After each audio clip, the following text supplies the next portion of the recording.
আল্লাহ রাসূল সাল্লাল্লাহু আলাইহি ওয়াসাল্লামের একটা হাদিস আছে।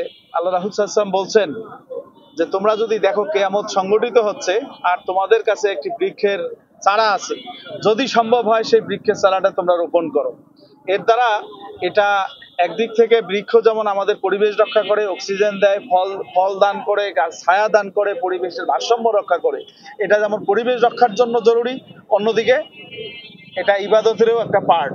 তো আমরা আজকে মূলত হাতীবান্ধা পাটগ্রাম উন্নয়ন ফোরামের পক্ষ থেকে এই বৃক্ষরোপণ কর্মসূচি উদ্বোধন, এটা প্রতিক্রিয়া না, আমরা এটাকে অ্যাওয়ারনেস বিল্ড আপ করার জন্য, মানুষের মধ্যে সচেতনতা তৈরি করার জন্য আমরা এই কাজটা করে যাচ্ছি।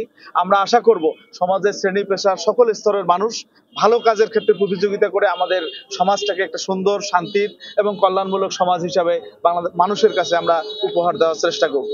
আমরা এখানে সাংবাদিক বৃন্দ আছে, আমার সম্মানিত ভাইয়েরা আছে, আমরা আজকে শপথ গ্রহণ করি যে আমরা অন্ততপক্ষে এই সিজনে প্রতিটা বাড়ির উঠানে, স্কুল, কলেজ, মাদ্রাসা সকল ক্ষেত্রে আমরা চেষ্টা করি একটা হলেও আমরা যেন বৃক্ষরোপণ করতে পারি। এই আশাবাদ ব্যক্ত করতেছি আপনাদের সকলের কাছে। আসুন আমরা পরিবেশ বাঁচাই, দেশ বাঁচাই, দেশের ভারসাম্য রক্ষা করি, পরিবেশের ভারসাম্য রক্ষা করি। আগামীর বাংলাদেশ হোক এটি কল্যাণমূলক বাংলাদেশ, আগামীর বাংলাদেশ হোক একটি শান্তির বাংলাদেশ, আগামীর বাংলাদেশ হোক একটি ঐক্যের বাংলাদেশ। আপনারা জানেন যে আর কয়েকদিন পরেই আমাদের ৩৬শে জুলাইয়ের বৎসর অতিক্রম হতে যাচ্ছে।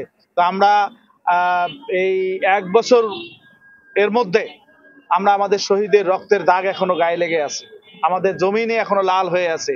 তা আমরা এই শহীদের রক্তের উপর দাঁড়িয়ে আমরা একটি সন্ত্রাস মুক্ত, চাঁদাবাজ মুক্ত, দখলবাজ মুক্ত, নৈরাজ্যবাজ মুক্ত, মাদক মুক্ত একটি সোনার বাংলাদেশ, কল্যাণের বাংলাদেশ এবং সাম্যের বাংলাদেশ আমরা বাংলাদেশের মানুষকে বাংলাদেশ জামাত ইসলামের পক্ষ থেকে উপহার দিতে চাই।